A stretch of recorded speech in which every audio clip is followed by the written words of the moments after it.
नमस्कार मित्रांनो. आज नवरात्रीचा 6वा दिवस म्हणजे देवी कात्यायनीचा दिवस. आज आपण महालक्ष्मी महात्म्य ऐकणार आहोत. सौ आरतीताई मुनीश्वर यांच्या मधुर वाणीतून. आजचं हे व्याख्यान होणार आहे ते डोंबिवलीच्या रामनगर येथील स्वामी समर्थांच्या मठामध्ये. तर चला सर्वजण आपण तिथे जाऊया आणि सौ आरतीताई मुनीश्वर यांच्या तोंडून महालक्ष्मी महात्म्य ऐकू. आज नवरात्राची 6वी माळ. षष्टीचे दिवशी मोठा आनंद वर्तला हो. आज सुंदर असा आनंद आपल्याला या महालक्ष्मी मातेच्या दरबारात प्रत्यक्ष आपल्या समोर महालक्ष्मी सारखं स्वरूप तिथे आहे. आणि आज इकडे आपल्या मंदिरात पण महालक्ष्मी विराजमान आहे. तर तिचं महात्म्य ऐकायला आणि तिचं संपूर्ण स्वरूप चरित्र आपल्याला उद्भवत्या आणि आरतीताई मुनीश्वरांच्या आपल्याला ऐकायला मिळणार आहे. मी अनंत कोटीच्या जय जयकाराने आजच्या कार्यक्रमाला आपण सुरुवात करूया. मी काही विनंती करणार आहे की जय जयकारानंतर आपल्या महात्म्याला आम्हाला चरित्राला ऐकून प्रारंभ करा. अनंत कोटी ब्रह्मांड नायक भक्तवत्सल भक्ताभिमानी राजा योगीराज श्री निवासी श्री स्वामी समर्थ महाराज की जय. स्वामी महाकाय सूर्यकोटि समप्रभ निर्विघ्नं कुरु मे देवो सर्वकार्येषु सर्वदा सर्वमङ्गलमाङ्गल्ये शिवे सर्वार्थसाधिके शरण्ये त्र्यम्बके गौरी नारायणी नमोस्तुते. गुरु ब्रह्मा गुरु विष्णु गुरुर्देवो महेश्वरा गुरु साक्षात् परब्रह्म तस्मै श्री गुरवे नमः. सर्वाद्या सर्वशक्ती जगत्पालिनी जगदोद्धारिणी नवकोट नारायणी महिषासुरमर्दनी अशा असलेल्या श्री महालक्ष्मी अंबाबाई चरणी नतमस्तक होतीये. श्री स्वामींच्या चरणी नतमस्तक होते आणि भगवती स्वरूप तुम्ही इथे सगळेजण असलेले आहात. सगळ्यांना तुम्हाला विनम्र अभिवादन करून आपण आजच्या महालक्ष्मी महात्म्याला सुरुवात करूया. आता जेव्हा आपले ऋषी मुनी होते, जे पूर्वज होते, ते अत्यंत बुद्धिमान होते आणि देव म्हणजे केवळ देवाऱ्यात बसणारा का, तर देव म्हणजे तो आपल्यासारखाच आहे. म्हणून आपण रामायण महाभारतातल्या गोष्टी ऐकत असताना रामाने विष्णूचा अवतार घेऊन रावणाचा वध केलेला आहे. प्रत्यक्ष विष्णूने रावणाचा वध केलेला नाही. म्हणजे रामाने काय केलं की मनुष्य अवतार घेतला आणि नंतर त्याच्याकडून वध झालेला आहे. म्हणून राम आपल्याला आपलासा वाटतो. म्हणून आपण म्हणतो आपल्यात राम आहे, त्याच्यात काही राम नाहीये, किंवा असं रामबाण औषध आहे, रामबाण उपाय आहे, असं आपण जेव्हा म्हणतो तेव्हा त्या रामाशी आपलं अनुसंधान असतं, कारण तो आपल्याला आपला वाटतो, म्हणजे तो मनुष्य अवतार आहे. तसंच श्रीकृष्णाने भगवद्गीता सांगितली. श्रीकृष्णाने सुद्धा अवतारच घेतला. ज्या ज्या वेळेला धर्माला ग्लानी आली, अन्याय अत्याचार वाढले, त्या त्या वेळेला ईश्वराने सांगितलं होतं की पुन्हा पुन्हा पृथ्वीवर जन्म घेईल. आणि मग यांचे मनुष्य अवतार झाले. यांना आपल्या ऋषी मुनींनी मनुष्य अवतारात आणलं, जे आपल्याला आपलेसे वाटावे म्हणून. आणि मग या मनुष्य अवताराचे भ्रम विभ्रम प्रारब्ध भोग सगळे या अवतारांना आले असतील. मग जेव्हा अंबाबाईचा महालक्ष्मीचा विचार करताना माझ्या मनात प्रश्न आला की ही अंबाबाई अशीच जाऊन बसली का मंदिरात? आपण काय करतो, अंबाबाईला पहिल्यांदा मागतो ती समृद्धी, भरपूर पैसा, संपन्नता, आणखी काय काय मागतो आपण. पण हे जेव्हा मागतो तेव्हा ही अंबाबाई अशी सहज जाऊन देवळात बसली का, असा विचार करत असताना मला अत्यंत जुनं जीर्ण झालेलं एक पुस्तक हातात आलं की त्याच्यावर त्याच्या लेखकाचं त्या पानावर ते पानच नव्हतं, पण त्याच्यावरनं थोडासा कल्पना विलास केला आणि या अंबाबाईला मी आपल्या पातळीवर आणलं, कुणाच्याही श्रद्धेला धक्का न लावता. आणि त्याला असं नाव दिलं स्त्री मुक्तीची आद्य प्रणेती अंबाबाई. आता स्त्री मुक्ती म्हणजे सध्याची स्त्री मुक्ती त्याच्या देऊ नका, ती इथे अभिप्रेत नाहीये. तर स्त्री मुक्ती कसली आहे, तर तिने स्त्रियांना अत्याचारातून मुक्त केलेलं आहे, म्हणून तिला स्त्री मुक्ती असं म्हटलं जाईल. तर तर मग झालं काय की या अंबाबाईची ओळख रामायणापासून आपण घेऊया. हिला रामवरदायिनी म्हटलेलं आहे. म्हणजे रामायणाच्या काळामध्ये या अंबाबाईची आपण ओळख करून घेऊया. खरं तर ही सर्वात सर्व शक्ती आहे. हिला उत्पत्ती नाही, हिला लय नाही, हिला फक्त स्थिती आहे आणि तिच्यापासून ही सगळी सृष्टी निर्माण झालेली आहे. तिने देवांची ही ती माता आहे, या सृष्टीची निर्माती आहे आणि म्हणून ती सर्वात सर्व शक्ती आहे. न ती कुणाची पत्नी आहे, न ती कुणाची आई सगळ्यांचीच आहे, पण पत्नी नाही. पण तरी सुद्धा आपण जेव्हा मानवी पातळीवर तिचा विचार करतो तेव्हा आपण तिला म्हणतो पार्वती. कोल्हापूरची महालक्ष्मी ही विष्णू पत्नी नाही, हे आधी लक्षात घ्या. ती पार्वती आहे आणि म्हणून तिच्या डोक्यावर नागाचं वेटोळं होतं पूर्वी आणि सयोनी लिंग होतं, योनी होती आणि तिच्या डोक्यावर कोल्हापूरच्या महालक्ष्मीचं देऊळ जर तुम्ही बघितलं असेल तर मातुल लिंग सदा, हे टक हाटक पात्रक मातुल लिंग सदा, मातृलिंग नावाचं शंकराचं मंदिर तिच्या डोक्यावर आहे. बरोबर शंकराचं मंदिर म्हणजे ती शंकराची पत्नी आहे. तर मग या शंकराच्या पत्नीनी, या उमेनी, या सतीनी, या पार्वतीनी काय केलं असेल तर 7 जन्माचं आपण वचन घेतो विवाहामध्ये आणि एकमेकांना साथ देण्याचं. पण कसं असतं बघा, पुरुष संस्कृती.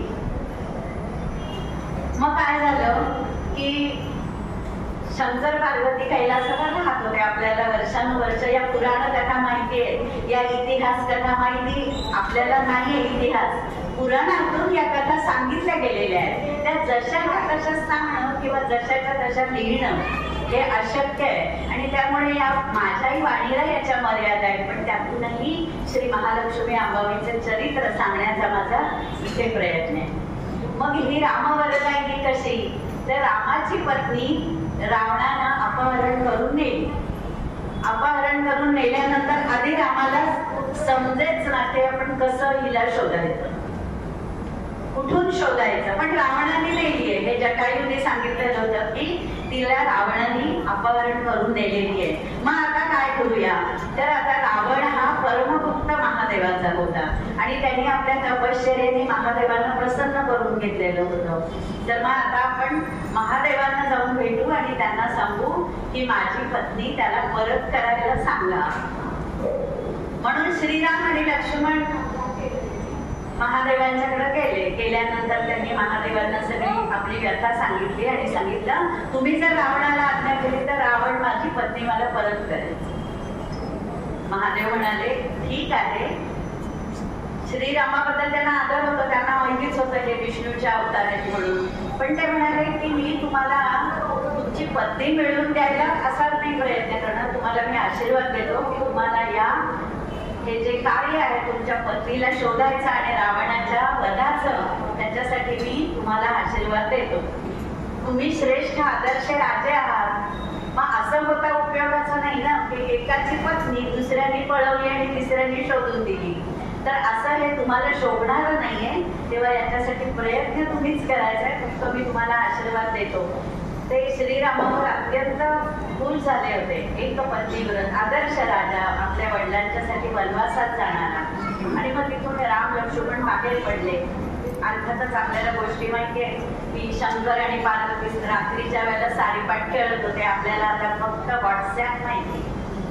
आपल्याला कुठलेही करमणुकीची साधनं आपण जवळपास विसरून गेलेलो आहोत. आपल्यातले संवाद सुद्धा आपले नाहीसे झालेले आहेत. इमोजी आपलं काम करतात, दुःखाचं, सुखाचं, आनंदाचं, टाळ्यांचं आणि अभिनंदनाचे आईचे पुष्पाचे गुच्छ आपल्या हातात आल्यावर माणसांमधला संवादच कमी झालाय. काही ठिकाणी असं वाटतं की एका टेबलवर नवरा बायको जेवतायत आणि नवरा व्हॉट्सअप करून बायकोला म्हणतो की मला भाजी घाल आणि मग पत्नी व्हॉट्सअपचा मेसेज वाचून त्याला भाजी घालते. अशी परिस्थिती अतिशयोक्ती म्हटलं तरी अशी येऊ शकते किंवा आहे. हळूहळू आपण तिकडे चाललेलो आहोत. तर मग सारीपाट खेळत असताना त्यांनी दिवसभर आज काय केलं, तू काय केलं, मी काय केलं. तर महादेवांनी सांगितलं की आज श्रीराम आले होते मला भेटायला आणि श्रीरामांची पत्नी रावणाने पळवून नेलेली आहे. त्यामुळे ते मला मदत मागायला आले होते. त्याच्यावर पार्वतीने स्त्री सुलभ यांनी विचारलं मग तुम्ही काय उत्तर दिलं. ते म्हणाले नाही, मी असंच सांगितलं की बाबा हे काम तुलाच करावं लागणार, मी तुला फक्त आशीर्वाद देतो. हो ते बरं केलं, नाही तर तुम्ही भोळे सांग. बायका अगदी नवऱ्याला हमखास हा शब्द वापरतात, आमचे हे म्हणजे भोळे सांग. भोळे सांग म्हणजे भोळे शंकर असं त्याच्यामध्ये आपण अभिप्रेत करूया. हे बघा, ज्याच्या त्याच्या प्रारब्धाचे भोग पूर्वसंचिताप्रमाणे पूर्वकर्माप्रमाणे ज्याला त्याला भोगावे लागतात. त्याच्यामध्ये आपण ढवळाढवळ करू शकत नाही. बरं केलं पण तुम्ही काही त्यांना शब्द दिला नाही, पण यापुढं मला विचारल्याशिवाय कोणाला काही शब्द देत जाऊ नका, असंही ती पार्वती सांगायला विसरली नाही. कशावरनं तुम्ही म्हणता राम एकपत्नी व्रत आहे वगैरे वगैरे तुम्ही म्हणताय, पण मला नाही पटत. ते म्हणले असं नाहीये, तू परीक्षा घेऊन बघ रामाची. ते म्हणले बरं ठीक आहे, मी माझ्या पद्धतीने कठोर परीक्षा घेणार आहे. महादेवांनी अर्थातच होकार दिला आणि मग पार्वतीने रूप घेतलं सीतेचं आणि दंडकारण्यातल्या हिरण्यकेशी नदीच्या जवळ ती सीतेचं रूप घेऊन रामाच्या दृष्टीस पडेल अशी चालू लागली. राम सगळीकडे अगदी त्यांना वियोग झालेला होता, अत्यंत दुःखी होते, शोक करत होते. सीते सीते, माझी सीता पाहिलीत का, माझी सीता पाहिलीत का, प्राण्यांना पशूंना पक्ष्यांना सगळ्यांना विचारत होते. आणि त्याच वेळेला सीतेच्या रूपातील पार्वती त्यांना दृष्टीस पडली. परंतु श्रीरामांनी तिच्या पायाकडे बघितल्यावर तिला माता म्हणून नमस्कार केला. तू का आलीस इथे आई? आणि त्यांना पटलं की ही पार्वती आहे. आणि मग सीता प्रसन्न झाली आणि तिने सांगितलं की तुम्हाला यश मिळेल तुमची पत्नी शोधण्यामध्ये, पण तोपर्यंत मी काय करू शकते, तर मी मंदोदरीला आणि कैकसीला निरोप धाडून तुमच्या सीतेची काळजी घेण्याबद्दल सांगू शकते. कैकसी म्हणजे रावणाची आई आणि मंदोदरी म्हणजे रावणाची पत्नी. या दोघी जणी सीतेची काळजी घेतील, तिच्या केसालाही धक्का लागणार नाही याची मी तुम्हाला खात्री देते. हे सगळं झाल्यानंतर ती कैलासावर परत आली. आता पुन्हा संध्याकाळच्या रात्रीच्या वेळेला शंकरांनी विचारलं, काय कशी काय परीक्षा घेतलीस? राम तुझ्या परीक्षेत पास झाले का? ते प्रत्यक्ष विष्णूचे अवतार आहेत. ती म्हणाली हो, तुम्ही म्हणता त्याप्रमाणे मला पटलं. राम हे आदर्श पुरुष आहे, एकपत्नी व्रत आहे. पण तू काय केलंस, कशी परीक्षा घेतलीस? आता तिच्या लक्षात आलं की अनावधानाने आपण सीतेचं रूप घेतलं म्हणजे आपण काही क्षण होईना रामाची पत्नी झाली.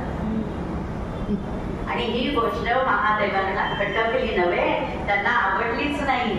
आणि ते संतापले आणि म्हणाले की तू काही क्षणासाठी का होईना दुसऱ्याची पत्नी झाली, रूप घेऊन का होईना, त्यामुळे तू पातिव्रत्याचा भंग केलेला आहेस, तुला आता माझ्या जवळ राहता येणार नाही. तू इथून ताबडतोब निघून जाते. ही चुकीची क्षमा मागितली, केवढीशी चूक, पण तरी सुद्धा नवरे संतापल्यानंतर काय काय होऊ शकतं याची एक चुडूक पार्वतीने त्यावेळेला अनुभवली. आणि मग ती आपल्या पित्यांकडे गेली.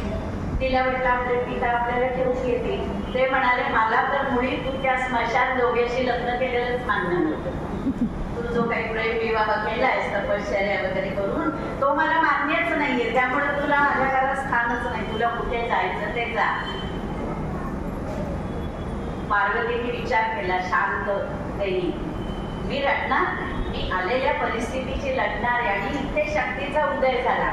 बघा, आई बाई प्रेमळ असते, वात्सल्य मनामध्ये असतं, पण ज्या वेळेला एखादं द्वाड मूल असेल आणि त्याला जर शिक्षा करायची असेल तर आई इतकी कठोर शिक्षा कोणी करू शकते. म्हणजे ती तिच्यातलं उग्ररूप प्रगट करते. संसारावर काही संकट आलं तर ती आपली सर्व शक्तीपणाला लावून ती संसारावर आलेल्या संकटाशी लढत असते. म्हणून तिला स्त्री शक्ती म्हटलं जातं. आणि या शक्तीचा हा सृजन महोत्सव असतो, म्हणून आपण नवरात्र साजरं करतो आणि त्यातल्या स्त्री शक्तीची उपासना करतो, स्त्री शक्तीची पूजा करतो. आणि या शक्तीचं पूजन हे अभिप्रेत आहे नवरात्रामध्ये. मग तिने विचार केला की ठीक आहे, मी लढणार नाही, मी लढणार. आणि मग ती दक्षिणेकडे आली. उत्तरेतून हिमालयातून ती दक्षिणेकडे आली. दक्षिणेकडे म्हणजे ती कोल्हापूरच्या दिशेने. तिला उत्तर लक्ष्मी असंही म्हटलं जातं पार्वतीला, कारण ती उत्तरेतून आलेली. आणि मग आल्यानंतर दक्षिणेकडे आल्यानंतर इथे कोल्हा नावाचा एक आदिवासी समाज वास्तव्याला होता. सदन पण होता. अनार्य आणि आर्य हे वाद होते पूर्वकाली. अनार्य म्हणजे बाहेरून आलेले, आर्य म्हणजे इथे या सृष्टीत या भूमीवर वाढलेले. आणि मग ही कोल्हा समाजाचे आदिवासी समाज जो होता तो अत्यंत पीडित होता, मागासलेला होता. त्या समाज जिथे राहत होता ते घनदाट जंगल होतं, निबिड अरण्य होतं. हिंस्त्र श्वापदं येऊन माणसांना दिवसा डवळ्या खाऊन जात होती, लहान मुलांना, स्त्रियांना. आणि असा हा समाज गांजलेला होता, गंजलेला होता. आणि मग या पार्वतीने असं ठरवलं की आपण या समाजाची उत्कर्ष अवस्थाला आणायचा. हा कोल्हा नावाचा आदिवासी समाज आजही अस्तित्वात आहे. आणि मग तिने त्या समाजाची सेवा करायला प्रारंभ केला. तिने काय केलं असेल तर हे बघा, हरतालिकेचं व्रत केलेलं होतं, शंकरपती मिळावे. म्हणजे वनातल्या सगळ्या पशु पक्षी श्वापद यांच्याशी तिची मैत्री झालेली होती नव्हे. तिला माहिती होतं की यांच्याशी कसं वागायचं असतं, त्यांना प्रेमाने कसं आपलंसं करायचं असतं. आणि म्हणून त्या हिंस्त्र श्वापदांना त्यांनी आपलंसं केलं.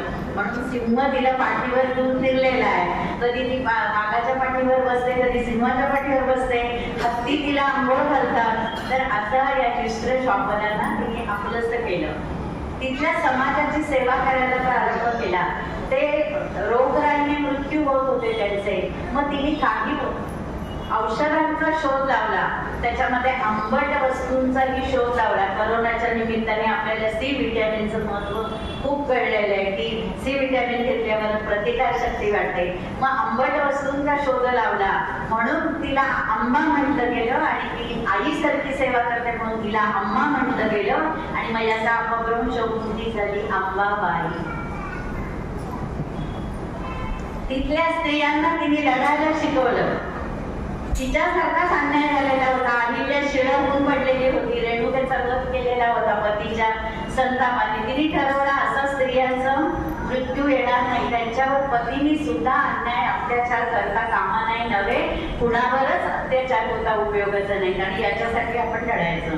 मग तिने स्त्रियांची सैनिकी संघटना उभी केली, स्त्री सैनिक उभे केले. 56 कोटी स्त्री या तिच्या सैनिकाच्या त्या तुकडीमध्ये होत्या. आता 56 कोटी म्हणजे तुम्ही रुपयात ते कोटी धरू नका, तर 56 प्रकारचं युद्ध खेळणाऱ्या स्त्रिया तिने आपल्या या सैनिकी तुकड्यांमध्ये तयार केलेल्या. सगळं छान चाललेलं होतं. समाज उत्कर्ष अवस्थेला येत होता. हिंस्त्र श्वापदांचा त्रास कमी झालेला होता. अर्थार्जनासाठी त्यांना तिने मार्ग दाखवला. महालक्ष्मीचं चित्र बघितलं की आपल्याला वाटतं तिच्या हातातनं सोन्याची नाणी खट खाली पडतात आणि अशीच आपल्याला पण मिळावीत म्हणून लक्ष्मी पूजनाच्या दिवशी आपण तिची अगदी मनोभावे पूजा करतो आणि तिला सांगतो की आम्हाला ऐश्वर्य दे. खरंच का हो कोणाच्या हातातून अशी सोन्याची नाणी पडती. तर तिने त्यांना पैसा मिळवण्यासाठी अर्थार्जन शिकवलं, शेती करायला शिकवली, पशुपालन शिकवलं. जिथे जिथे सुबत्ता येईल तिथे तिथे समाजाचा उत्कर्ष होतोच. आणि मग असं सगळं चाललेलं असताना या सगळ्या समाजाने तिला देवी स्वरूप मानलं. जिथे माणूस म्हणायच्या मर्यादा सांगतात तिथे आपण त्याला देव म्हणून मोकळं, देव करून मोकळं होतं. म्हणजे त्याचं पूजन केलं की आपण तसे झालो असं आपल्याला वाटतं, खरं तसं नाहीये. मग तिचं देवी स्वरूप म्हणून तिची पूजा व्हायला लागली. पण हे सगळं सुरळीत कधीच नसतं ना, सगळं बदलत असतं. बदलणं हा सृष्टीचा नियम आहे. तसं तिथेही झालं. तिथे शेजारच्या राज्यामध्ये महिषासुर नावाचा राक्षस असुर मातला होता, उन्मत्त झाला होता. आणि त्याला कळलं की एक स्त्री येऊन इथे हे सगळं करतीये आणि मग आता आपल्याला जर सत्ता मिळवायची झाली तर कशी मिळवणार. म्हणून त्यांनी काय केलं की तिथल्या प्रजेला त्रास द्यायला सुरुवात केली. आता असुर म्हटल्यानंतर आपल्याला नेहमी डोळ्यासमोर राक्षस येतात, दोन सुळे मोठे मोठे बाहेर असलेले, डोक्यावर मोठी शिंग असलेली. तर असं हे प्रतिकात्मक आहे. असुर ही प्रवृत्ती आजही समाजात आहेच की आपण घेतो की त्याचे कितीतरी अनुभव आपण वर्तमानपत्रात वाचतो, टीव्हीमुळे आपल्याला कळतं की किती त्रास देतात स्त्रियांना, पुरुषांना, मुलांना. कुणीच त्यांच्या असुर वृत्तीतून सुटत नाही. तर हा असुर म्हणजे कसा होता, महिषासुर. असं म्हटलं गेलं की त्याची रेड्याची संघटना होती आणि रेड्यासारखा तो उन्मत्त होता, अत्यंत क्रूर असा होता, अंगपिंडाने मजबूत होता. आपण एखाद्या उन्मत्त झालेल्या माणसाला म्हणतो रेड्यासारखा माजलाय, आणि त्याचं नाव होतं महिष, म्हणून तो महिषासुर. आणि तो रेड्यासारखा उन्मत्त होता आणि त्याने त्रास द्यायला सुरुवात केल्यावर आता त्याचा बिमोड करणं प्राप्त होतं. मग अंबाबाईंनी आपल्या सगळ्या सैनिक स्त्रियांना लढण्यासाठी प्रवृत्त केलं आणि तिने महिषासुराने तिला युद्धाचं आव्हान केलं की तू मला हरव. तिने शुंभ निशुंभची आपण सप्तशती वाचतो, चंड मुंड बंडासुर खंडिनी राम वरदायिनी अशी ही आहे. आणि तिने चंडमुंडांचा वध केला, तिने शुंभ निशुंभाचा वध केला. एकट्या पुरुषाला काहीही करता येत नाही, त्याला प्रकृतीची साथ लागते, शिवाला शक्तीची जोड लागते. शिवाला जर इकार नसेल तर त्याचं शव होतं, आणि मग शव काही करू शकतं का, तर त्याला शक्तीची साथ लागते. म्हणून पुरुषाबरोबर स्त्रीची निर्मिती झालेली आहे. आणि मी तर असं म्हणेन की काही ठिकाणी पुरुषांना जे जमलं नाही ते स्त्रीने करून दाखवले, आणि म्हणून या महिषासुर मर्दिनीचा अवतार झाले. आणि मग तिने आता महिषासुराशी युद्ध करायचं ठरवलं. आपल्या 9 अत्यंत शूर असलेल्या मैत्रिणींची तिने निवड केली सरदार म्हणून. लक्षात घ्या, या 9 जणी तिच्या बरोबर लढलेल्या आहेत. आजही कोल्हापूरला अंबाबाईच्या दर्शनाला तुम्ही गेला तर नवदुर्गा यात्रा अवश्य करा. आता नवरात्रात तर खूप लोक करतातच, त्यांची यात्रा केल्याशिवाय महालक्ष्मीचं दर्शन सुफळ होत नाही असं म्हणतात. आणि त्याच्यात मुख्य आहे ती त्र्यंबोली देवी. ललिता पंचमीच्या दिवशी, काल ललिता पंचमी झाली, आजही होती, काहीतरी तृतीयेची वृद्धी होती म्हणून. तर या सगळ्यांना तिने लढण्यासाठी शस्त्र सज्ज केलं. तिच्याकडे साठी शस्त्र होती, मुसळ होतं, कुऱ्हाड होतं, तलवार होती, गदा होती. आजही अंबाबाईच्या हातामध्ये गदा आहे, ढाल आहे, पानपात्र आहे, माळुंग आहे. अशी ही अष्टभुजा चतुर्भुजा आजही आपल्याला दर्शन द्यायला तिथे उभी आहे. आणि मग तिने युद्धाला सुरुवात केली. तर याच्यामध्ये तिच्या बरोबर होत्या महाकाली, महासरस्वती. महासरस्वती हा खरं 17 गुणी अवतार आहे, पण तिला सुद्धा प्रासंगिक याच्यामध्ये तिला सुद्धा युद्धाला यावं लागलं. कसं यावं लागलं तर शस्त्र हातात घेतलंच, पण बुद्धी, आपण बुद्धीची देवता म्हणतो सरस्वतीला. तर युद्ध कसं करायचं, त्याचं नियोजन कसं करायचं, हे सगळं सरस्वतीने ठरवलं. त्यामुळे महालक्ष्मी, महाकाली, महासरस्वती आणि अनुगामिनी, पद्मजा, पद्मावती जी जैनांची देवी असं म्हटलं जातं, मुक्तांबिका, गजलक्ष्मी आणि कमलजा या सगळ्या देवी नवदुर्गा आहेत कोल्हापूरला. या नवदुर्गांची मिळून तिने महिषासुराशी युद्ध आरंभलं होतं. महिषासुर अर्थातच उन्मत्त होता, त्याच्यामध्ये अनेक सरदार होते आणि ते होते त्याचे सरदार, ते सुद्धा तितकेच शौर्यवान होते, शूरवीर होते. आणि प्रत्येक वेळेला अंबाबाईचं सैन्य आणि ते सैन्य भिडत होतं, कुणीच कोणाला हार जात नव्हतं. हे युद्ध केव्हा झालं, आश्विन शुद्ध प्रतिपदा ते आश्विन शुद्ध अष्टमी, हे 9 दिवस हे युद्ध झालं. त्याच्यामध्ये ती जेवली नाही, तिने जेवली नाही, म्हणून आपण 9 दिवसाचे उपवास. अहोरात्र ती युद्ध करत होती आणि तिच्या हातामध्ये पानपात्र आहे. पानपात्र म्हणजे एखादं आपण म्हणतो हेल्थ ड्रिंक घेण्यासारखं, ते पाणी पिऊन, ते औषध पिऊन ती ताजीतवानी होत होती आणि महिषासुराशी युद्ध करत होती. शेवटी महिषासुर म्हणाला, तू काय सगळ्या या स्त्रियांच्या सह माझ्याशी युद्ध करून दाखवतेस, एकटी ये युद्धाला. त्यावेळेला तिने आपल्या सगळ्या या मैत्रिणींना सांगितलं की तुम्ही बाजूला व्हा, मी एकटीच त्याच्याशी युद्ध करणार. खरं तर ती सुद्धा गमली होती. 9 दिवस ती सतत रात्रंदिवस त्याच्याशी युद्ध करत होती. तो वेगवेगळे मायावी अवतार घेऊन अंबाबाईला सुद्धा त्यांनी अक्षरशः जेरीला आणलेलं होतं. पण अष्टमीच्या दिवशी ती अत्यंत क्रोधीयस्त झाली. तिने मोठा आवाज केला, घोर डरकाळी फोडली, सबंध असमंत सबंध पृथ्वी थरथरली आणि देवांनी ओळखलं की आता काहीतरी होणार आहे. आणि तिचा सिंह जो होता, तिला पाठीवर घेऊन फिरणारा, तिला युद्धात मदत करणारा, त्यांनी आपल्या अत्यंत तीक्ष्ण पंजांनी या महिषासुराची छाती फोडली. आणि त्याचबरोबर अंबाबाईने आपल्या हातातला त्रिशूळ महिषासुराच्या छातीत घातला आणि त्याच्या छातीवर पाय देऊन त्याचा तिने बंद केला. आणि ही गोष्ट कधी घडली तर अष्टमीच्या दिवशी. म्हणून आज आपण अष्टमीला जास्त महत्व आहे महालक्ष्मीच्या पूजेचं. आणि आजही कोल्हापूरला अष्टमीची पूजा होते. आता मला सांगायला अत्यंत अभिमान वाटतो की या कोल्हापूरच्या महालक्ष्मीचे गेले 53 पिढ्या आम्ही पुजारी आहोत. म्हणजे 700 ते 800 वर्ष झाली ही परंपरा आमच्याकडे आहे. आणि ही परंपरेचा मान माझ्या घराण्यात आहे. म्हणजे त्याच्यात सुद्धा काही आपण म्हणतो ब्रांचेस असतात, काही वंश असतात. त्या वंशाचा जो मान आहे तो आमच्या घराण्याकडे. म्हणजे सगळ्यात आधी माझे आजे सासरे करायचे, पण त्यांना 2 मुलगे, माझे सासरे धाकटे आणि मोठे चुलत सासरे ते करायचे. मग त्यांचा मोठा मुलगा आणि आता त्यांचा मुलगा म्हणजे माझा पुतणे आहे, तो ही अष्टमीची पूजा करतो. रात्री 12 वाजता ही पूजा सुरू होते. त्याला गुप्त पूजा किंवा श्री विद्या पूजा असं म्हटलं जातं. आणि मग त्यावेळेला पूजा सांगणारे आमचे कुलोपाध्ये लाटकर आणि पूजा करणारा माझा पुतण्या अशी 2च माणसं अंबाबाईच्या गाभाऱ्यामध्ये असतात. आणि ते पूजा सांगतात. आणि माझा पुतण्या, माझे दीर पण करायचं सख्खे दीर, आता ते नाहीये, तर ते अंबाबाईच्या पायाकडे बघून ही पूजा होते. तिच्या चेहऱ्याकडे बघता येत नाही, इतका उग्र तिचा चेहरा होतो. आजही हा साक्षात्कार तिथे आहे. मग 12 ते 3 ही पूजा झाल्यानंतर पहाटे 3ला महाकालीच्या तिथे पूर्णाहुती होते. आणि कोवळा म्हणजे महिषासुराचा वध केला प्रतिकात्मक म्हणून तो कोवळा कापून त्या हवनामध्ये, त्या यज्ञामध्ये टाकला जातो. आणि मग हे महिषासुराचं युद्ध तिथं पूर्ण झालं असं म्हटलं जातं. आणि मग अंबाबाईची नेहमीसारखी प्रसंगोपात पूजा सुरू होते.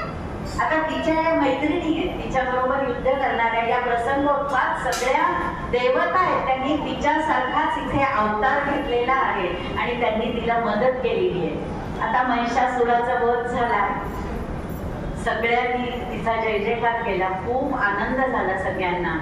महालक्ष्मी तरी ती संतापाने थरथरत होती, अजून ती शांत झालेली नव्हती. मग स्त्रियांनी काय केलं, तिला कुंकू लावलं, तिची ओटी भरली, तिला फळं खायला दिली, तिला सुकामेवा दिला.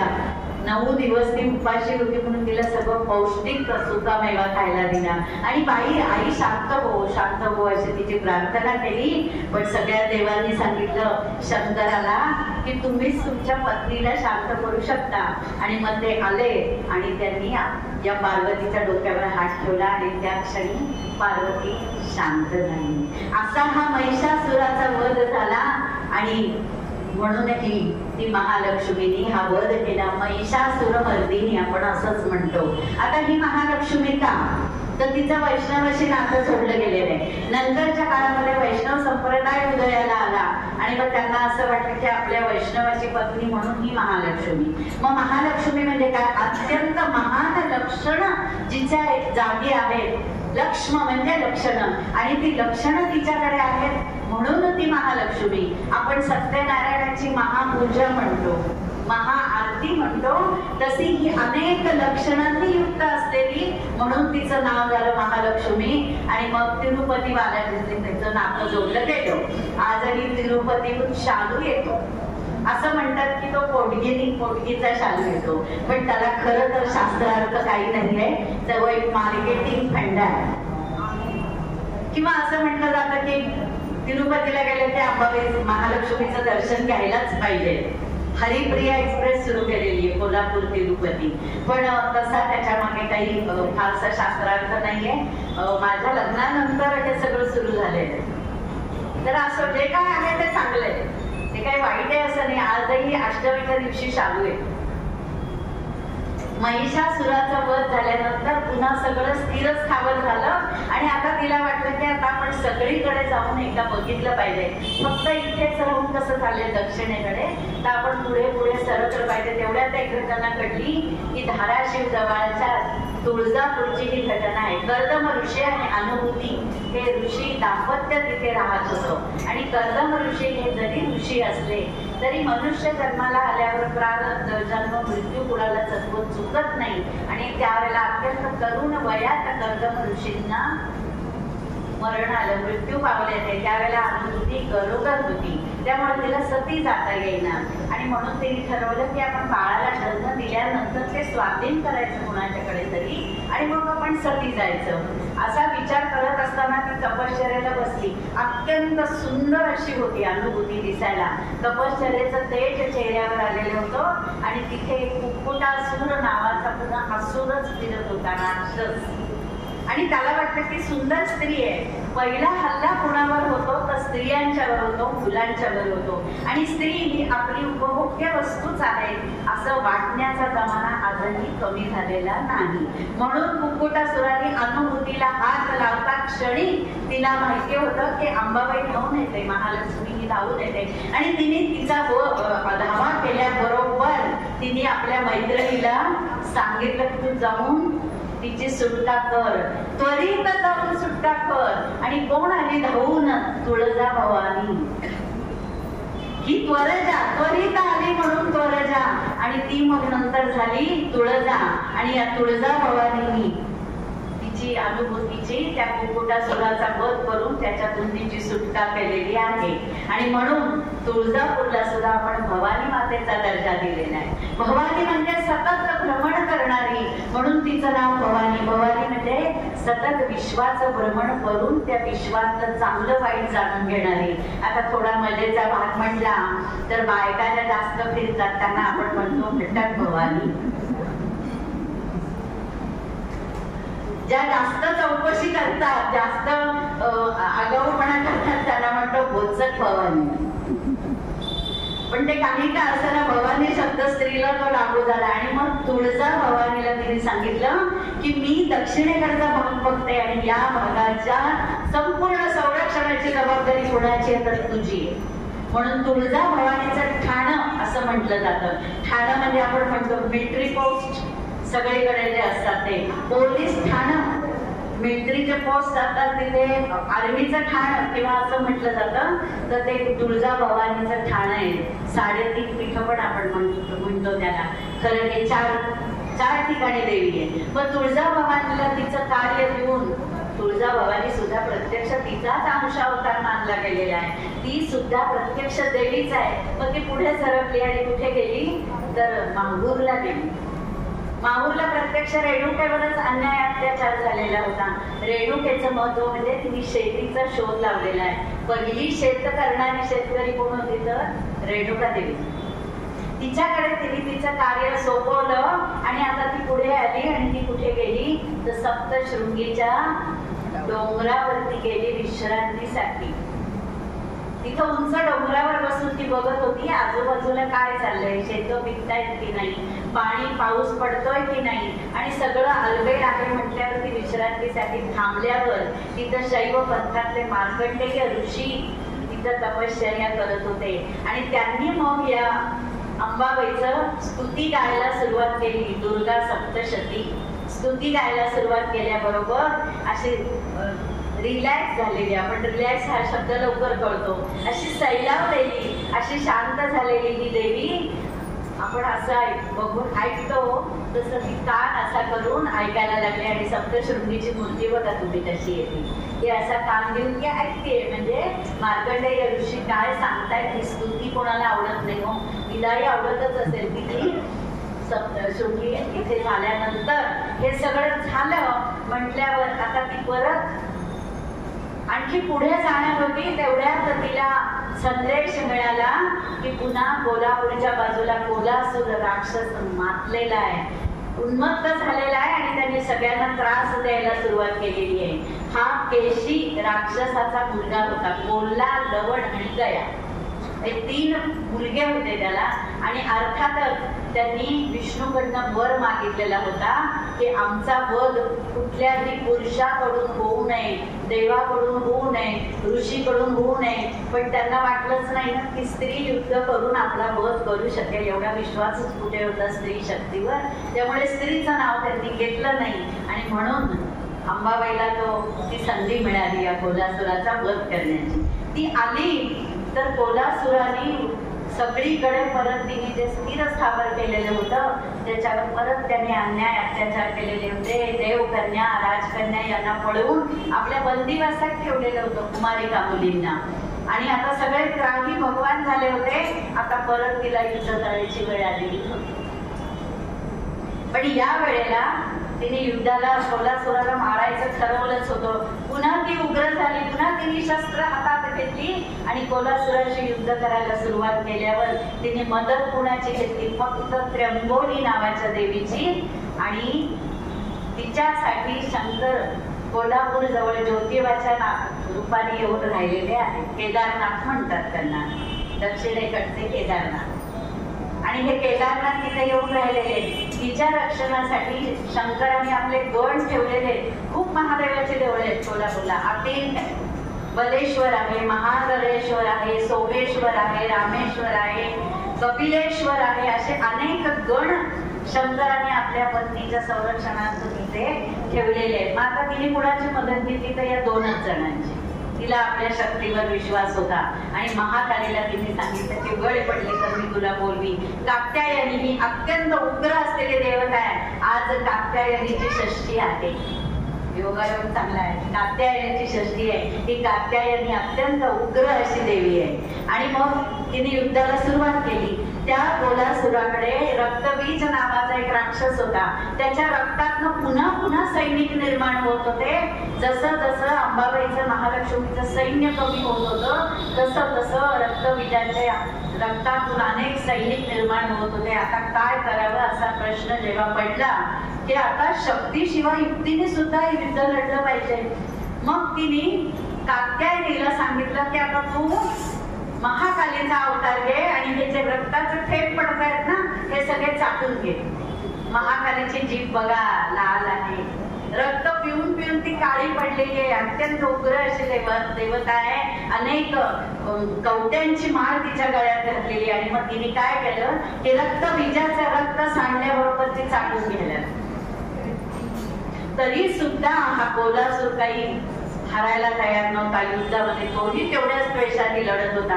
मग आता पुन्हा युक्ती आली कामाला. मग ती त्र्यंबोली देवी, तिची जरा ज्येष्ठ असलेली मैत्रीण, ती त्र्यंबोली देवीला अक्का म्हणायची.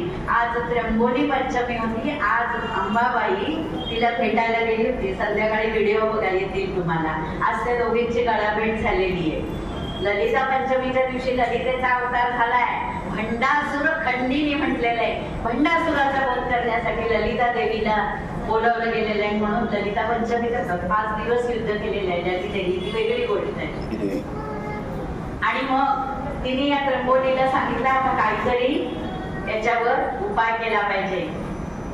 त्या कोल्हासुराचा मुलगा होता कामाक्ष आणि त्यांनी शुक्राचार्याकडनं एक योगदंड मिळवलेला होता की सैनिक मेल्यानंतर योगदंड फिरवला ते सैनिक जिवंत होत. आता या सैनिकांना कमी कसं करायचं तर त्र्यंबोली देवी म्हणाली की काळजी करू नको, मी काहीतरी युक्ती करते. तिने अत्यंत म्हातारीचं असं वृद्धेचं रूप घेतलं. एक दगडाची पाटी तिने आपल्या जवळ ठेवली आणि तिकडून तो कामाक्ष येत असताना ती म्हणाली बाळा ती जरा पाटी माझ्या डोक्यावर उचलून देशील का? तर त्याला म्हटलं आजीबाई आहे, म्हातारी आहे.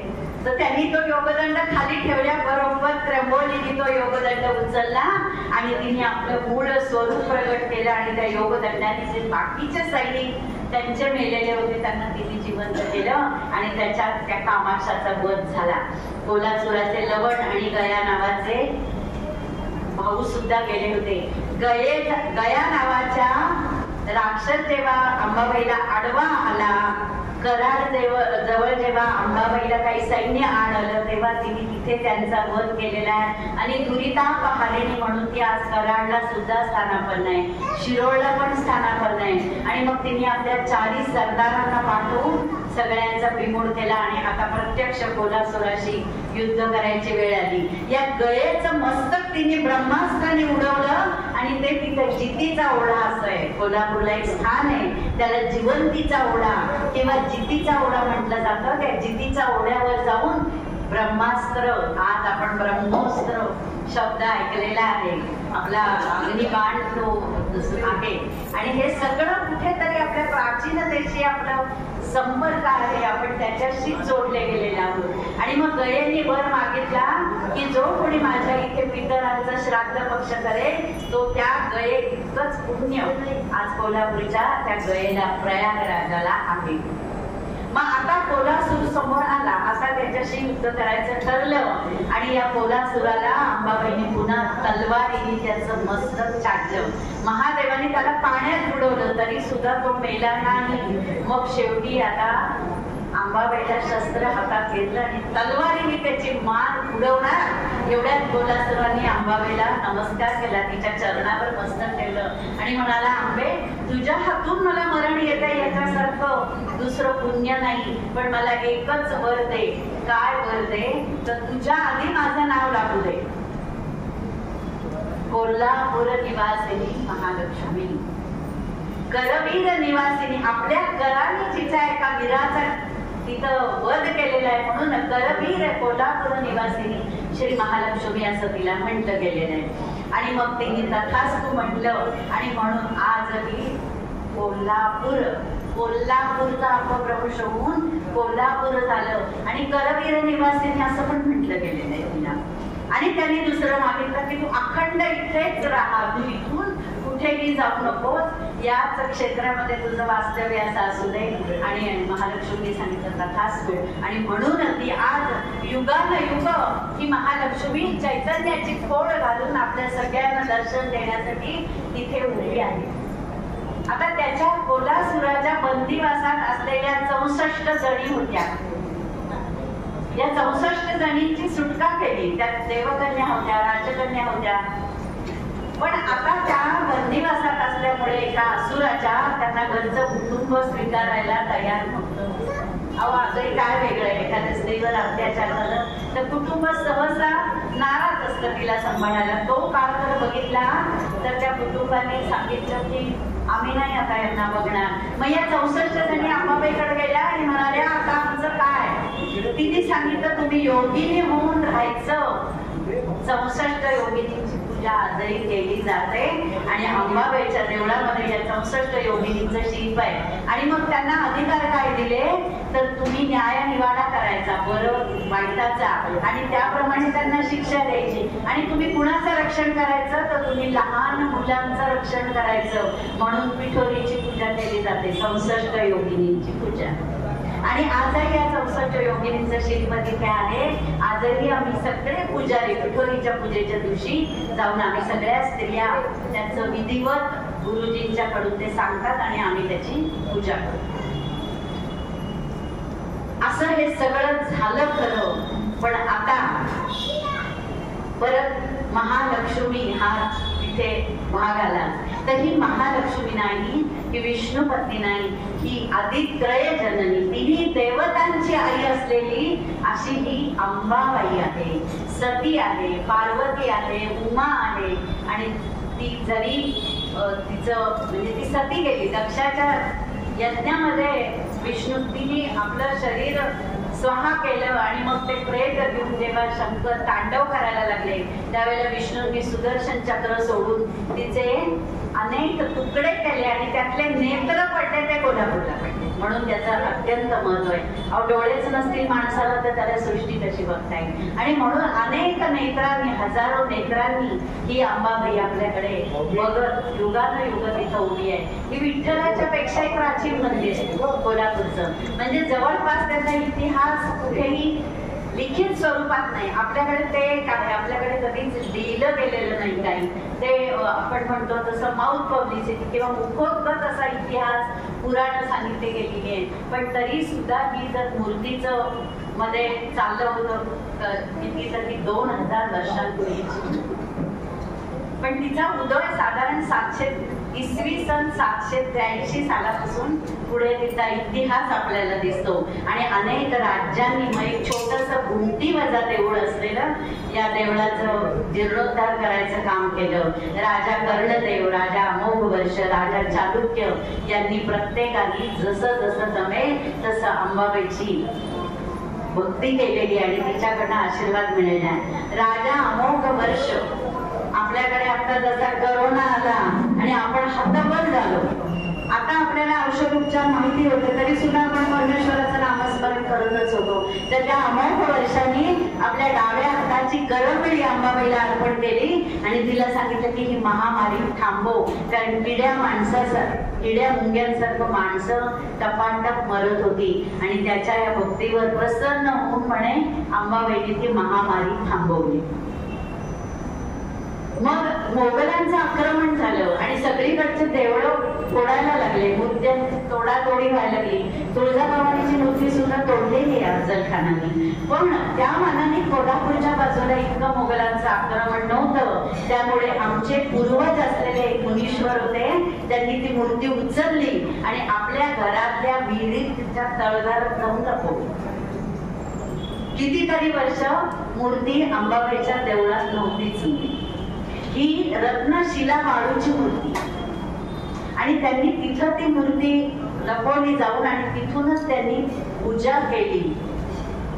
जवळजवळ 200-300 वर्ष उलटली आणि जेव्हा छत्रपती राजारामाचं राज्य आलं, छत्रपतींचं म्हणजे शिवाजी महाराजांचा वंश पुढे चालू झाला, तेव्हा सावगावकर नावाच्या एका प्रधानाच्या स्वप्नात अंबाबाई गेली आणि तिने सांगितलं की मला नेऊन माझ्या जागेवर बसव. तोपर्यंत मूर्ती चल होती, म्हणजे तुळजाभवानीची कशी निद्रा असते, तिला उठवलं जातं झोपवलं जातं, तशी चल स्वरूपात होती.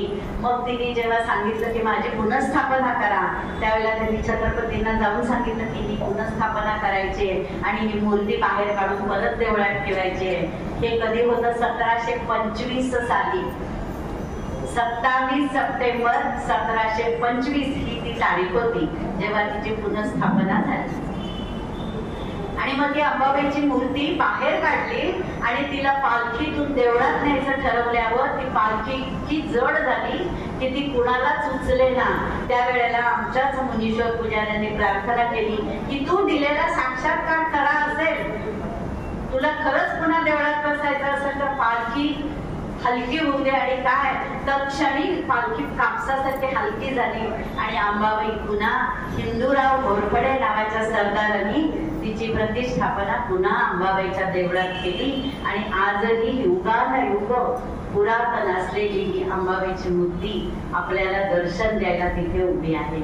विठ्ठलाच्या आधीपासूनचा तिचा इतिहास सांगितला जातो. विठ्ठलाकडे नवस केला जात नाही. विठ्ठल हा लोकदेव आहे. आपण काय मागतो त्याच्याकडे तर भक्ती मागतो, पण अंबाबाईकडे आपण मागतो समृद्धी, संपन्नता आणि जे जे आपल्याला काही असेल संसारामधले ताप पाप त्याचं एक निराकरण करावं म्हणून आपण अंबाबाईची भक्ती करत असतो आणि तिच्यावर आपली श्रद्धा आहे. आणि अशी ही अंबाबाई आपल्या भक्तांच्या हाकेला आजही होत येते आणि आपलं काम होतं अशी आपल्या सगळ्या भक्तांची श्रद्धा आहे. आता आम्ही पुजारी असल्यामुळे तिच्या पूजेचं कसं असतं तर पहाटे 4:30ला देऊळ उघडलं जातं. त्यावेळेला घाट होते. ही घाट 7 मीटर परिघाची आहे आणि 650 किलो वजन असलेली घाट आहे. तिला मोठा दोर बांधलेला असतो आणि तो दोर पहाटे 4:15ला घाट होते, म्हणजे आता काकड आरती होणार आहे असा त्याचा अर्थ होतो. आणि मग आम्ही घरातून जातो. अंबाबाईच्या त्या मोठ्या देवळाच्या दरवाजाला एवढं भलं मोठं कुलूप आहे. ते कुलूप उघडायचा मान आमच्याकडे आहे. मग ते कुलूप उघडायचं, तिचं दर्शन घ्यायचं. आणि तुम्हाला सांगते हे सगळं मी स्वतः अनुभवलेलं आहे. ही गोष्ट नाहीये, ही कथा नाहीये, दंतकथा नाहीये. अंबाबाईकडे बघितल्यानंतर नाईलाजानं झोपेतनं उठलेली कुमारिका कशी असते तशी ही अंबाबाई दिसते त्यावेळेला.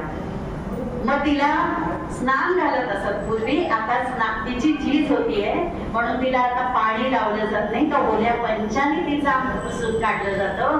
तिला साडी नेसवली जाते, मळवट भरला जातो, तिचे पाय थोडे उघडे ठेवतात आणि त्या पायावर सगळे उपचार होतात. आपल्यासारख्या बायका भक्तगण जाऊन तिला उठवतात. आता अंबाबाई उठ, सगळे भक्त आलेले त्यांना आशीर्वाद द्यायला तू तयार हो. आणि मग काकड आरती होते.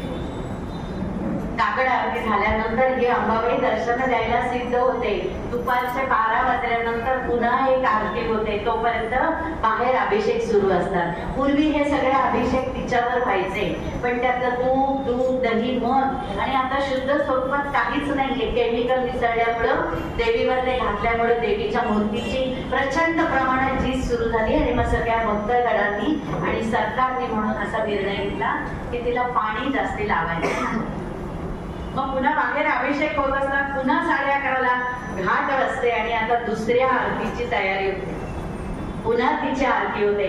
सकाळी तिला नैवेद्याला असते 2 वाट्या रव्याची खीर. रव्याची खीर अंबाबाईला आवडते. आमचे जे पूर्वज होते, अति प्राचीन जे पहिले आमचे महापुरुष होते, ते अंबाबाई त्यांच्याशी बोलायची आणि ते तिला दररोज रव्याची खीर द्यायची. म्हणून आजही रव्याची खीर देण्याची प्रथा आहे. म्हणजे हा अंबाबाईचा आपण म्हणतो तसा नाश्ता. मग 11:30ला पुन्हा अभिषेक होतो, आरती होती आणि आता अलंकार पूजा बांधली जाते. तुम्ही बघता आता रोज किती सुंदर प्रकारच्या पूजा बांधल्या जातात. पण कसं असतं, नेहमी नाही, प्रसंगोपात बांधल्या जातात.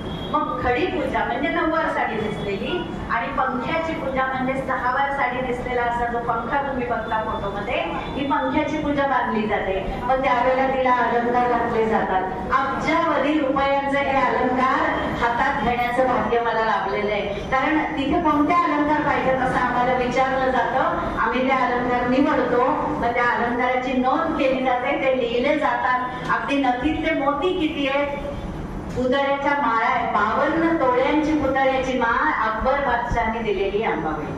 औरंगजेबाने दिलेले दागिने, शिवाजी महाराजांनी दिलेले असे अनेक प्राचीन प्राचीन अलंकार तिचे आहेत. पण आता एवढे जड अलंकार घालता येत नाही, म्हणून त्यातल्या त्यात वजनाने हलके असलेले फॅन्सी अलंकार पण आम्ही घालतो. अंबाबाई पण हल्ली फॅन्सी मंगळसूत्र घालते. आणि मग ही अलंकार पूजा बांधली जाते. महानैवेद्य होतो.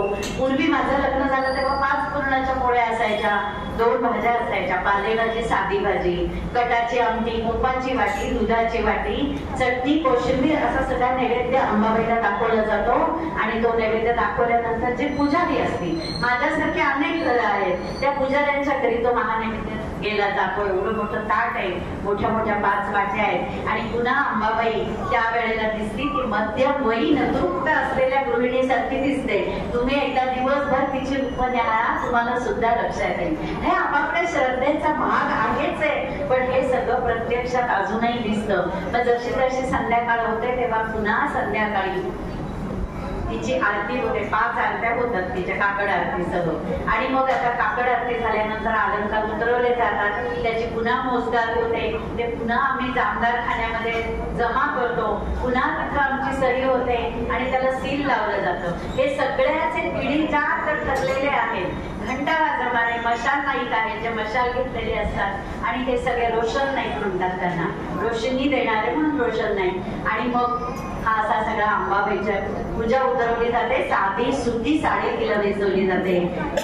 तिची शेजारती केली जाते. निद्रा करी मंची म्हणून तिला सांगितलं जातं. तिला दुधाचा भांड शेजाराजवळ ठेवलं जातं. आणि मग आता अंबाबाई तुम्ही पण झोपा आणि आम्ही पण निजायला जातो असं फक्त तिला सांगून पुन्हा तो दरवाजा आम्ही रात्री ओढून घेतो आणि आम्ही पुन्हा घरी जातो दुसऱ्या दिवशी येण्यासाठी. किरणोत्सव तुम्ही ऐकला असेल. आता हल्ली व्हॉट्सअपमुळे कधी येतो. काल किरणोत्सव झाला. किरणोत्सव हा वर्षातून 2दाच होतो, दक्षिणायन आणि उत्तरायण. अंबाबाईचं देऊळ ज्यांनी बांधलं त्यांनी खगोलशास्त्राचा, स्थापत्यशास्त्राचा केवढा विचार केला असेल की इतका आतमध्ये गाभारा आहे, तिथं पर्यंत ही सूर्याची किरण कशी पोहोचत असते, त्याचं गणित सुद्धा पक्क असलं पाहिजे. पण मी असं म्हणते की त्या तेजाला सुद्धा वाटलं की आपण या तेजाचं दर्शन घ्यावं. सूर्याला सुद्धा मोह झाला तिचं दर्शन घेण्याचा. पुन्हा त्याला दंतकथा जोडली जाते की बालाजीने दुसरं लग्न करायचं ठरवलं पद्मावतीशी आणि मग आपल्या पहिल्या बायकोला आमंत्रण म्हणून त्यांनी सूर्याला पाठवलं तिला आमंत्रण द्यायला. म्हणून तो आधी जातो पहिल्या दिवशी पायावर, म्हणजे तिचं आधी दर्शन घेतो. मग ती त्याला उचलून हृदयाशी घेते, कारण तो तिचा मुलगाच आहे. सगळी सृष्टी आपण सगळीच तिचे लेकर आहोत. आणि मग संपूर्ण तिसऱ्या दिवशी प्रकाशाचा झोप टाकतो. तसं हे अंबाबाईचं रूप असं पूर्ण लख उजेड पडतो आणि त्यावेळेला देवळातले सगळे लाईट घालवले जातात. फक्त समईच्या शांत प्रकाशात ही अंबाबाई नुसती तेजाने न्हावून निघते, प्रकाशाने न्हावून निघते आणि तो सूर्यही धन्य होतो तिचं तेज घेऊन आणि आपल्यासारखे भक्त सुद्धा धन्य होतात आणि मग तिची कापूर आरती केली जाते. हे कधी घडतं? 9, 10, 11 नोव्हेंबर. लक्षात ठेवा तारखा 9, 10, 11 नोव्हेंबर याच्यात कधीही बदल होत नाही. 30, 31 जानेवारी आणि 1 फेब्रुवारी असा हा किरणोत्सव असतो अंबाबाईच्या देवळामध्ये आणि तो बघण्यासारखा असतो. त्याच्यानंतर तुळशीचं लग्न होतो. ज्या वेळेला आमच्याकडे ही पूजेची पाळी येते त्याला आठवडा किंवा वार म्हटला जातो. मग आमच्या घरातला बाळकृष्ण वाजत गाजत पोलीस बँड असतो. पोलीस बँड घेऊन चांदीच्या तपकामध्ये तांबण्यामध्ये तो बाळकृष्ण ठेवायचा. मी हे अनुभवलंय बरं का. हे सगळं माझ्या वाट्याला परमेश्वरांनी आणि स्वामींनी दिलेलं आहे. मला वरमाय म्हणून तिथं घेऊन गेलं. माझे पायगड्या घातल्या, मला चौरंगावर बसवलं, माझे पाय दुखले का तर मी वरमाई त्या कृष्णाच्या आई होण्याचं भाग्य मला त्या दिवशी लाभलं आणि मोठ्या थाटामाटात तो विवाह, तुळशी विवाह तिथे संपन्न होतो आणि परत आम्हाला घरी पोहोचवलं जातं बँडच्या ह्याच्यामध्ये आणि तो विवाह सोहळा संपन्न होतो. तसाच एक होतो तो, आता त्याला नाव दिलं हिंदोरा महोत्सव. हिंदोरा महोत्सव म्हणजे अक्षय तृतीयेच्या दिवशी अंबाबाईची उत्सव मूर्ती. आज अंबाबाईच्या उत्सव मूर्तीचा फोटोही फिरतोय. मला बऱ्याच जणांचे फोन आला ही खरं आहे का, खरं आहे का? तर ते खरं आहे. जगातली एकमेव द्वितीय अशी अंबाबाईची उत्सव मूर्ती आहे. ती 3 धातूंनी बनवलेली आहे. तिचा चेहरा आहे तांब्याचा, चांदीचा, शरीर आहे तांब्याचं आणि तिचं वाहन आहे सिंह, ते पितळेचं आहे आणि त्याला कुठेही जोड नाही. ही मूर्ती मी माझ्या हाताने किती वेळा स्वच्छ केलेली आहे आणि आता नवरात्राच्या पहिल्या दिवशी मला तिला कुंकू लावण्याचं भाग्य मिळालं कारण ती घटावर बसली तिथे येऊन. घटस्थापना आमच्याकडे फक्त देवळात होती आमच्या पुजाऱ्यांची. आमच्याकडे घरोघरी घट नाही. आमचं सगळं तिथे असतं. फक्त देवाजवळचा दिवा अखंड नवरात्र तेवढं आमच्याकडे असतं. उपास नसतात. भाजलेलं खाण्याची मुभा आम्हाला आहे आणि असं हे मुनीश्वर. आम्ही मूळचे तेलंगणा ब्राह्मण. तेलंगणातून येऊन या अंबाबाईची सेवा करण्याचं भाग्य आमच्या प्राचीन पुरुषाला, आमच्या मूळ पुरुषाला लाभलं जे प्रत्यक्ष अंबाबाईशी बोलत होते आणि हे भाग्य अनेक जन्मांची माझी पुण्यात असेल म्हणून ते माझ्या वाट्याला आलं. आज मी तिथं उंबऱ्यावर बसते आणि 12-12 तास मी देवळात असते. कधीही थकवा येत नाही, तहान लागत नाही, भूक लागत नाही. फक्त तिचं रूप निहाळायचं आणि तिच्यासाठी येणाऱ्या भक्तांची सेवा करायची. आता भक्तांची सेवा म्हणजे तुम्ही ओटी देता, ती ओटी घ्यायची, तुम्हाला प्रसाद परत द्यायचा. तुम्ही जे देवस्थानला पावती करून देवस्थानला जातं आणि आम्ही उंबऱ्यावर जे तुम्ही ठेवाल ते आमिष घेण्याची सनद छत्रपतींनी आम्हाला दिलेली आहे. कारण तेव्हा काही पुजारी, पगारी पुजारी नव्हते. त्यामुळे तुम्ही देवीची पूजा करायची, देवीची सेवा करायची आणि येणारा आमिष पुजाऱ्यांनी घ्यायचं असा त्याच्या मागचा हेतू आहे आणि आजही ती परंपरा आमच्यापर्यंत आलेली आहे. मी म्हणतात तसं 54 पिढ्या आमच्या तिची तिथे सेवा करतात. अशी ही महालक्ष्मी, अशी ही अंबाबाई, अशी ही कोल्हापूर निवासिनी, अशी ही महिषासुरमर्दिनी. तिची रूपं अनेक, ती सर्वात्या सर्व शक्ती, एकातून अनेक रूपं घेतलेली आणि अनेकातून एकत्र झालेली, आपलं चैतन्य संपूर्ण जगावर पोचवणारी आणि या सगळ्या चैतन्यामधून आपण तिच्या या चैतन्यामध्ये आपण उभे आहोत. तिच्या प्रसादाचं प्रसादामृत आपण पीत असतो आणि दर नवरात्रातच आपण तिची पूजा करतोच. पण ज्यांची कुलस्वामिनी तेही तिथे येऊन तिला नमस्कार करतात, तिची प्रार्थना करतात आणि उदय उदय उदय ग अंबाबाई. उदय म्हणजे तुझा उदय असू दे, तुझा उदय असू दे, त्याचा असा अर्थ होतो. तिथेही गोंधळ घालतात. तिथे मांसाहाराची प्रथा नाही. मांसाहार आहे तो देवीचा नसून तिच्या वाहनाचा मांसाहार असतो कारण सिंह हा मांसाहारी आहे. म्हणून आजही नवरात्रात काही जणांच्या घरी मांसाचा नैवेद्य दाखवला जातो. हे अंबाबाईला कोल्हापूरच्या पुरणपोळी आवडते, बेसनाचा लाडू आवडतो. रात्रीच्या वेळेला तिला फराळ देण्यात येतो. फराळ म्हणजे तरी पोहे, 1 बेसनाचा लाडू आणि 1 रव्याचा लाडू. हे करणारं सुद्धा एक वेगळं घराणं आहे. मशाल पाजळवणारं पण एक घराणं आहे. घंटा वाजवणारं वेगळं घराणं आहे. आणि तिचे दागिने वर्षानुवर्ष आपल्या प्राणाच्या पलीकडं सांभाळणारं एक घराणं आहे. आणि तिची अखंड पूजा करणारे आम्ही सगळे मुनीश्वर आहोत. आजही आम्ही श्रद्धेने कोणत्याही अपेक्षेशिवाय ती देतेच हो भरभरून, आम्हाला काही मागायची गरजच पडत नाही. प्रत्यक्ष लक्ष्मी आहे, तिला काय कमी आहे असं नुसतं म्हणावं, मनात यावं की या रंगाची साडी पाहिजे नाही घ्यायला, की तशी साडी मिळालीच म्हणून समजा, अशी माझी श्रद्धा आहे. आपण बायका सगळ्या साडी वेड्या असतो म्हणून मी सांगितलं. आणि असा हा अंबाबाईचं एक हे महत्व, तिचं चरित्र आणि तिचं सतत हे सुरू असणारं तिचं वास्तव्य, युगानुयुग एक चैतन्याची खोड घेऊन ती आपल्यासाठी उभीच्या उभी आहे. आणि आपल्या सगळ्यांना ती आशीर्वाद देते की बाळांनो सुखी राहा. आणि आपण त्या आशीर्वादामध्ये आपण न्हावून निघतो. म्हणून म्हणतो आम्ही चुकलो जरी तरी काही, तू चुकू नको अंबाबाई. म्हणजे आम्हाला चुकायची मुभा आहे, पण तू आशीर्वाद द्यायला चुकू नकोस, तर तू आमच्यासाठी सतत अशीच राहा. एवढं सगळं अंबाबाईच्या चरणी हे माझं वाणी पुष्प वाहून आणि तुमच्या सगळ्यांच्या समोर हे मला सांगायची संधी मिळाली त्याबद्दल प्रथम मी स्वामींचे उपकार मानते. कारण स्वामींच्या चरणी इथं सेवा करण्याची जी संधी मला मिळते ना, तो माझ्यासाठी परमानंद असतो. आणि म्हणून मला अर्चना त्यांचा फोन आला, म्हटला हो अगदी आनंदाने कोणता दिवस आहे तेवढा सांगा. तो मी रिकामा ठेवतो. आज सकाळी माझं याच विषयावर सकाळी 8 वाजता व्याख्यान झालं आणि आता परत संध्याकाळी झालं. तर ही वाणी जी दिली आहे ती मला तिने दिली आहे, जे तुमच्या समोर सांगण्यासाठीची जी विचारशक्ती दिली आहे ती तिने दिलेली आहे. आणि हे सगळं तिचे माझ्यावर अनंत कोटी उपकार आहेत. आणि या उपकाराला स्मरून हे वाणी पुष्प तिच्या चरणी अर्पण करते. तिची सगळ्यांच्यावर तुमच्यावर कृपा दृष्टी राहू दे अशी प्रार्थना करते आणि मी इथंच थांबते. धन्यवाद.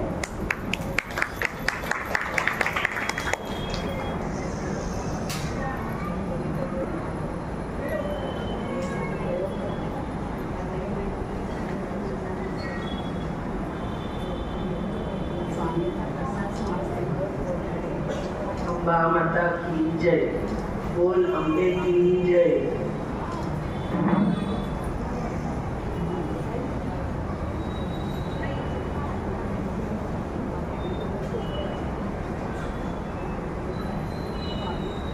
देताना हे करायचंय का, करायचे का, काय